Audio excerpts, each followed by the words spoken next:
తండ్రి, నీ తండ్రి గనక లేకపోతే అది ఆత్మీయ తండ్రి అయినా, నీ సొంత నీ బయోలాజికల్ ఫాదర్ అయినా కానీ, నీ స్పిరిచువల్ ఫాదర్ అయినా కానీ, ఫస్ట్ ఆఫ్ ఆల్ నీ పరలోకపు తండ్రి, తర్వాత స్పిరిచువల్ ఫాదర్ కాదు నాన్న, బయోలాజికల్ ఫాదర్.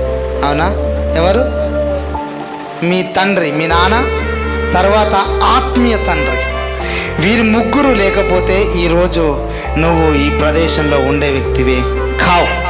కానీ చాలాసార్లు మనం ఏం చేస్తామంటే, నువ్వు తండ్రి తండ్రి అని దేవుని పిలుస్తున్నావు కానీ తండ్రితో నువ్వు సరైన సంబంధము కలిగి ఉండడం లేదు. యాక్చువల్గా ఒక తండ్రితో నువ్వు ఏ విధమైన సంబంధం కలిగి ఉండాలి? చూడండి, మన మనుష్య హృదయం ఎట్లుంటుందంటే, ఎవరినైనా ఎక్కువ ప్రేమిస్తే వారికి ఎక్కువ సమయాన్ని ఇస్తాం.